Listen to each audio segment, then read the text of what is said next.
রাহুল ভাই সহ আজকে ওটাকে ফল দিয়ে পালন করবে যেন আজকের খেলার সম্মানিত প্রধান অতিথি মহোদয়কে সবাইকে জড়ো করে দিব।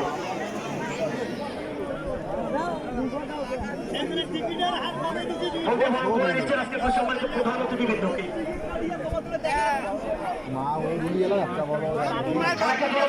সবাই সবাই রয়েছে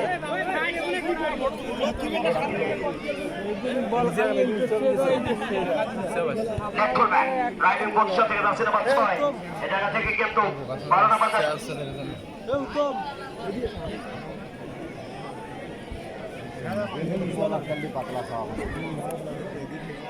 এবার আজকে সম্মানিত উদ্বোধক জনাব রাহুল ইসলাম রিজু ভাইকে ফুলকে বরণ করে নেবেন শিবলু স্যার শিবলু এবং মাসুম